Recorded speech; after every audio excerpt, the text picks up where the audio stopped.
En Te digo la otra, Y creo que no hay otra salida que el diálogo. la entrevista central. No te la contesto.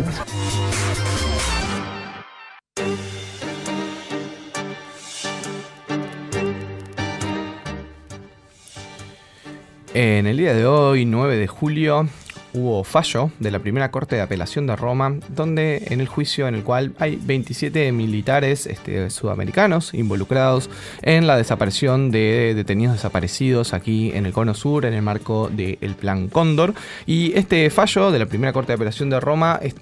condena a estos 27 militares a cadena perpetua. De todos modos, es una instancia más, no es la instancia definitiva. Y para conversar un poco sobre de qué se trata este juicio y qué valoraciones hay sobre este fallo que se conoció en el día de hoy, es que recibimos aquí en la Uniradio y en Te digo la otra a Francesca Lessa. Francesca es abogada, es docente del Centro de Estudios Latinoamericanos de la Universidad de Oxford en el Reino Unido y es investigadora especializada en temas de justicia transicional, en impunidad y especialmente en el Plan Cóndor en Sudamérica. Francesca ha estado varias veces aquí en Te digo la otra, es amiga de la casa, así que le damos una cálida bienvenida. Muy buenas noches, Francesca, ¿cómo estás? Muy buenas noches, muchas gracias por la invitación. ¿Te encuentras bien? ¿Cómo está el tiempo por allá por Oxford? Estoy en Roma realmente. Ah, estás en Roma. Bueno, un calor bárbaro. Acá, sí, viajé ayer para poder estar en la lectura de la sentencia. Así que acá con un verano muy caluroso por estos lados. Se dice sí que hay una ola de calor tremenda allá en el sur de Europa. Francesca, para que la audiencia estemos todos más o menos en la misma página de lo que vamos a estar conversando en los próximos minutos, si nos puedes contar brevemente de qué se trata este juicio, en qué marco ocurre, por qué se están juzgando a militares sudamericanos en Italia, y un poco cuál ha sido el devenir del proceso hasta ahora, hacenos un breve resumen. Sí, por supuesto. Miren, este juicio tiene una historia bastante larga porque empezó en junio del 99, entonces ya hace 20 años exactamente, cuando 5 mujeres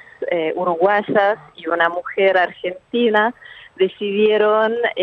presentar una denuncia frente a los tribunales de Roma. Y la decisión de estas mujeres, que incluían a María Bellizzi, Aurora Meloni, Cristina Miura, para citar solamente algunas,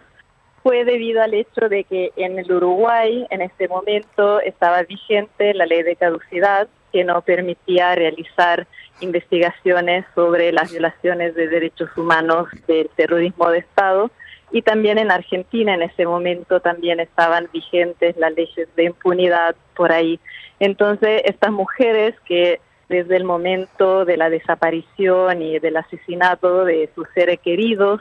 nunca renunciaron a saber qué había pasado con ellos y a buscar justicia, decidieron literalmente cruzar el océano y viajar más de 10.000 kilómetros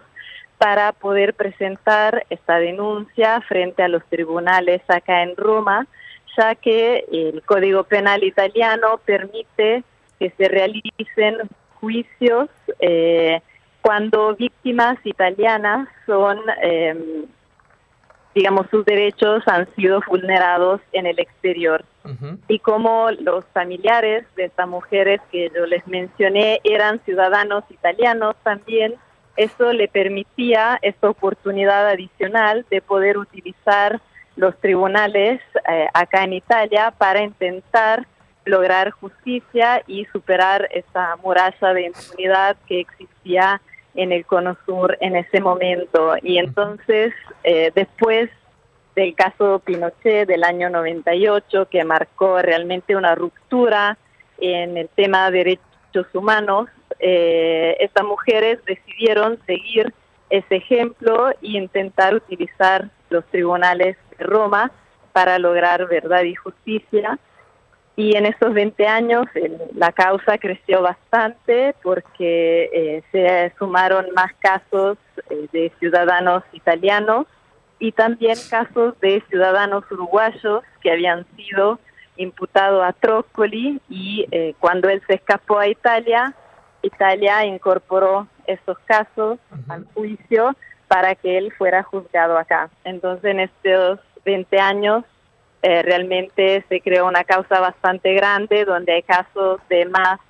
de 40 víctimas, tanto ciudadanos italianos como ciudadanos uruguayos asesinados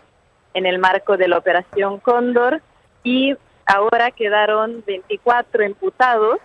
pero la causa tenía más de 140,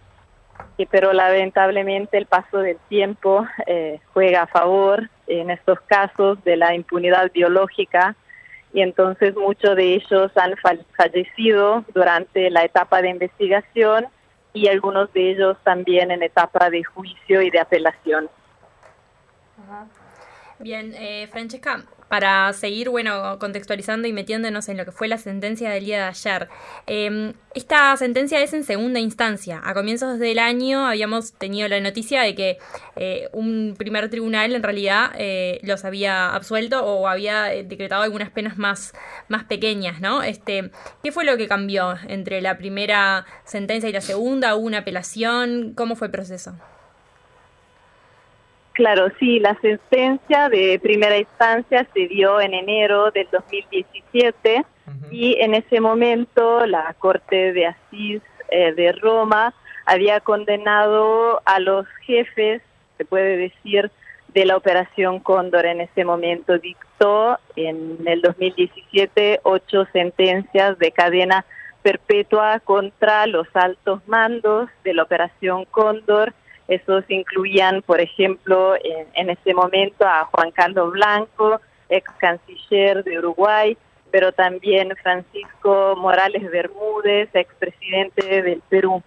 Porque en ese momento la Corte reconoció que los altos mandos de los países, tanto de Uruguay como de Perú, de Bolivia y de Chile, habían establecido el llamado Plan Cóndor con el objetivo de aplastar a la oposición política en toda la región. Pero hace 2 años atrás, la Corte de primera instancia dijo que no se había alcanzado prueba suficiente en los casos de los que se podrían definir como cuadros intermedios. Entonces, en estos 2 años, digamos, se realizó una labor adicional que fue sumando prueba a la prueba ya bastante extensa que se había presentado en primera instancia, pero se fueron agregando algunos documentos más que el abogado de Uruguay, Andrea Speranzoni, y su colega Alicia Mejía recopilaron en un viaje al Uruguay el año pasado. Fue importante en ese contexto reconocer cómo la República Oriental del Uruguay, que es el único país que se presentó como querellante en este juicio, decidió apoyar el trabajo de estos abogados y abrir algunos de los archivos que se habían hallado recientemente, como el archivo de la llamada computadora de los fusileros navales que se encontró en el 2017. Entonces, esta prueba adicional que se pudo agregar en esta segunda etapa de juicio vino a complementar todo lo que ya se había presentado en primera instancia y permitió reformar, digamos, las absoluciones que se habían dictado en primera instancia y obtener estas nuevas condenas, que ahora se ha llegado a un total de 24 imputados de Uruguay, de Bolivia, de Chile y de Perú, que han sido ahora todos condenados a cadena perpetua. Entonces creo que realmente fue una labor colectiva de todos los abogados y de los familiares de armar una prueba muy sólida en las 2 etapas del juicio que se fueron complementando para llegar a esta nueva sentencia de ayer. Francesca, ¿cómo calificás tú? Un poco mencionabas esos cambios en términos de pruebas, pero también de avances estratégicos por parte de los familiares, pero también del propio Estado. ¿Cómo calificás en todo el proceso, en definitiva, hasta el día de hoy, qué fue el apoyo que los familiares, en definitiva, han recibido por parte del Estado uruguayo, que se incorpora posteriormente como querellante durante este proceso? Sí, yo creo que en primer lugar hay que reconocer que el motor principal de este juicio han sido los familiares y todas las agrupaciones de derechos humanos, como las agrupaciones de madres y familiares de Uruguay, el Observatorio Luz Ibarburu, todas las organizaciones que conocemos que han apoyado a los familiares en esta demanda de justicia y de verdad a lo largo de todos estos años. En segundo lugar, también resaltar el papel de todos los abogados de derechos humanos que acá en Italia han trabajado sin cobrar, digamos, por su, no sé la palabra en español. Sus servicios, digamos, sí. Sin cobrar por su... Sí, exactamente, simplemente por su apoyo a la causa de derechos humanos y a esta búsqueda de verdad y justicia de los familiares. Y también obviamente reconocer en tercer lugar como Uruguay, de todos los países que en este juicio son Uruguay, Chile, Bolivia y Perú, Uruguay fue el único estado que se presentó, además de Italia, que también es una querellante o parte civil, como se llama aquí en Italia. Uruguay es el único país de la región que se ha presentado como querellante y que ha trabajado especialmente todos los archivólogos, historiadores de Cancillería, como también de la Secretaría de Derechos Humanos del pasado reciente, del Poder Ejecutivo, que especialmente, digamos, en todo el periodo, pero creo con más fuerza en los últimos momentos, para realmente ir sumando toda la prueba nueva que había surgido cuando se han hallado en los últimos 2 años estos nuevos archivos. Y hoy en la mañana en una conferencia de prensa el secretario Miguel Ángel Toma dijo que esta sentencia es muy importante y que ahora es importante también apoyar a nivel nacional los juicios. Así que esperemos que este apoyo que hubo a este juicio en Roma ahora se convierta en un apoyo también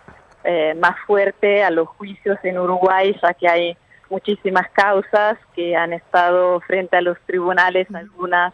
ya más de 30 años y que todavía no hubo resolución. Así que ojalá que sea un marco de rumbo y que permita dar un nuevo impulso también a las causas en Uruguay que abordan tanto a los casos de Plan Cóndor como a los casos de terrorismo de Estado en Uruguay. Sin duda, Francesca, esperemos marque como un antecedente fuerte y cambie un poco el rumbo de la situación acá en este país. Y en ese sentido un poco consultarte, ¿no? Porque este fallo, bueno, apela judicialmente, establece la responsabilidad de los militares en la detención, en la tortura, en la desaparición de ciudadanos uruguayos y de otras nacionalidades sudamericanas bajo este Plan Cóndor, ¿verdad? Pero bueno, ¿en qué sentido considerás tú que nosotros podemos decir o que se puede decir que durante este proceso se construyó verdad, ¿no? Más allá de la cuestión de bueno, decir que hay cierta justicia o que bueno, que el fallo apela a poder establecer cierto marco de justicia. ¿Hay en algún sentido o este proceso ha construido o un avance o ha constituido un avance en términos de verdad? Sí, yo creo que sin duda también representó un avance en la verdad, justamente gracias a todos estos nuevos documentos que no solo de Uruguay, sino que también de Estados Unidos se han desclasificado en los últimos años, que cada vez que se puede tener acceso a toda esta documentación, permite como armar este rompecabezas y encontrar toda la información que ha sido ocultada y negada por muchos años a las víctimas y a sus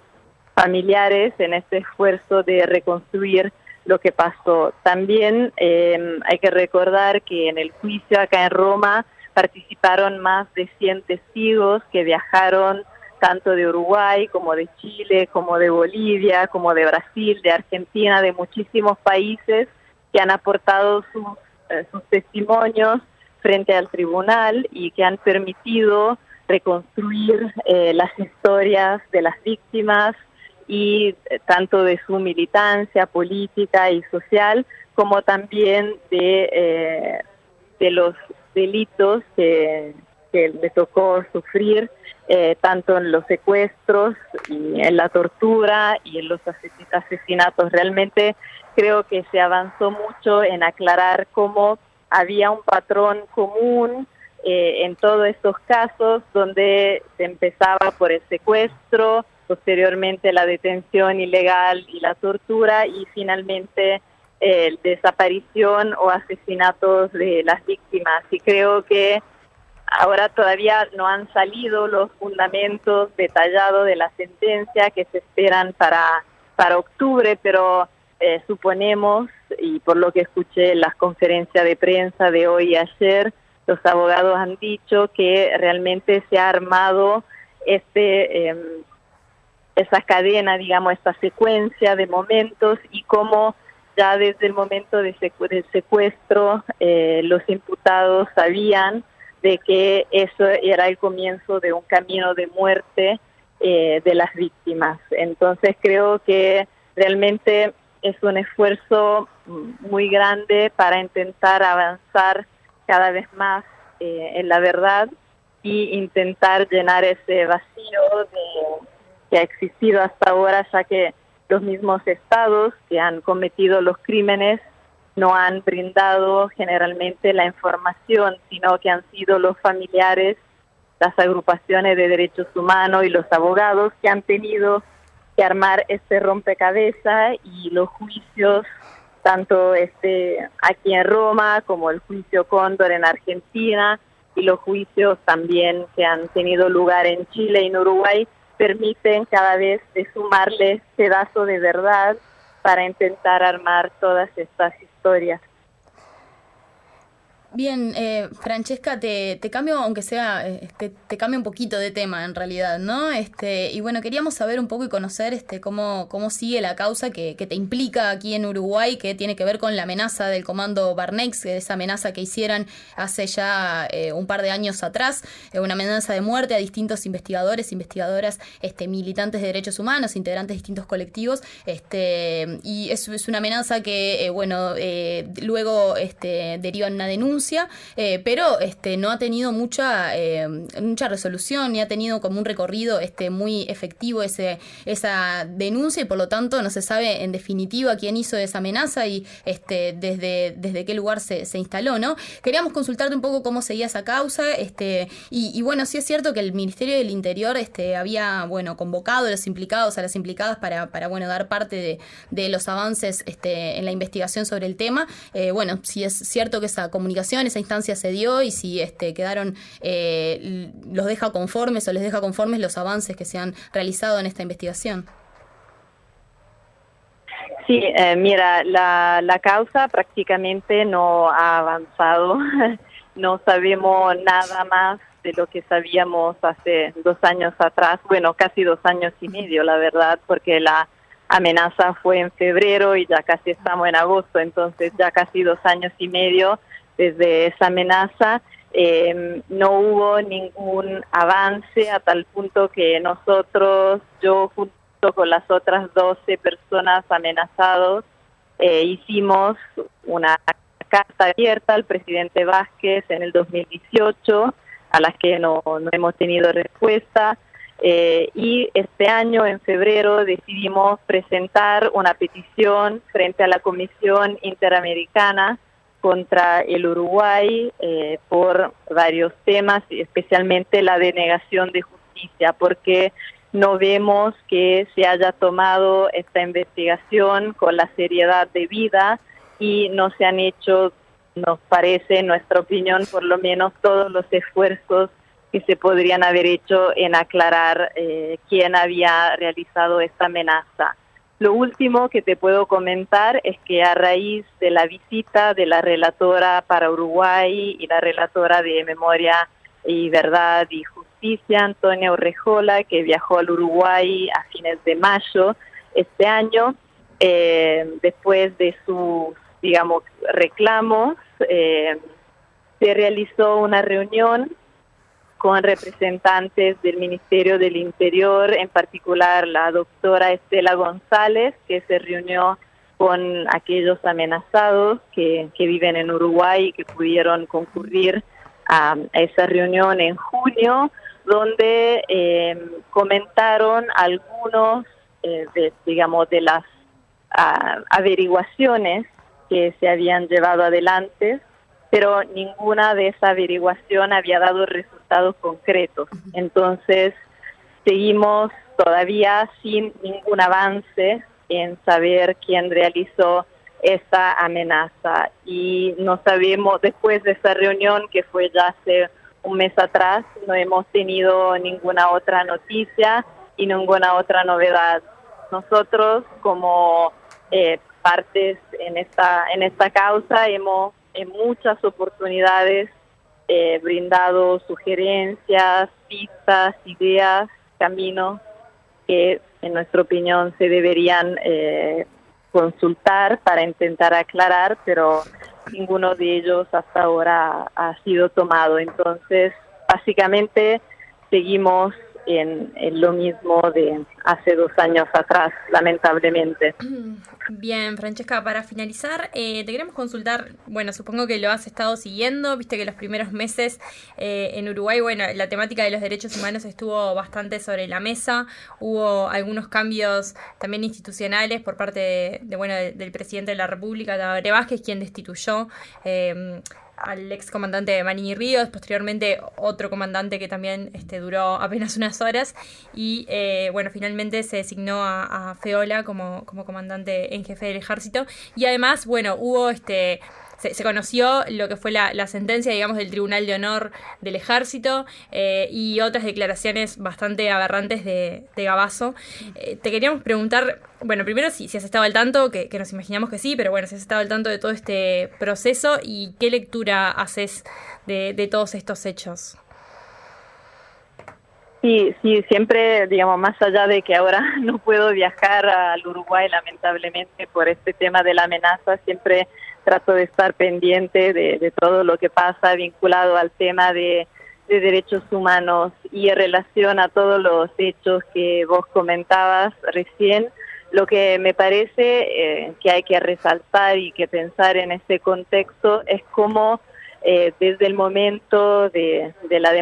retorno a la democracia en el año 85, ningún gobierno ha encarado realmente de forma contundente el tema de la reforma militar. Entonces me parece que hasta que ese tema se aborde, va a ser muy difícil encontrar un cambiamiento en las Fuerzas Armadas, que siguen detrás de, por lo menos en los altos mandos que hemos visto hacia ahora, detrás de una ideología, digamos, parecida a lo que se vivió en los momentos de la dictadura, amparando a los responsables, acusando al Poder Judicial, como fue en ese video del excomandante Manini Ríos, que acusaba a la justicia, que actuó en los juicios de derechos humanos. Entonces me parece que lo que no sucedió en Uruguay, como tampoco ha pasado en otros países de la región, es realmente que los gobiernos democráticos hayan encarado la reforma militar, tratar de llevar adelante un cambio y que se pueda superar la ideología, la formación que venía de la doctrina de la seguridad nacional, y tratar de encarar la democracia de una forma diferente. Entonces me parece que eso es una de las cuentas pendientes que queda en los temas de derechos humanos, y que es muy importante que se puedan realizar, digamos, estas reformas, y también incorporar el tema de derechos humanos en los currículos de formación, tanto de las Fuerzas Armadas como de la policía, para así poder ver un marco de rumbo. Y creo que eso es lo que yo resaltaría en ese contexto, y que sería un tema importante para encarar en el nuevo gobierno también, de realmente ver una incorporación del tema de derechos humanos en las Fuerzas Armadas, y un cambio de mentalidad y de formación en ese sentido. Francesca Leza, que es politóloga, investigadora de la Universidad de Oxford, del Centro de Estudios Latinoamericanos, y que bueno, que se especializa en las causas de derechos humanos que involucran a nuestro país, al pasado reciente de Uruguay, al Plan Cóndor, etcétera. Ha sido un gusto compartir este rato contigo aquí en Te Digo la Otra, en la radio de la Universidad de la República, así que muchas gracias como siempre por acompañarnos.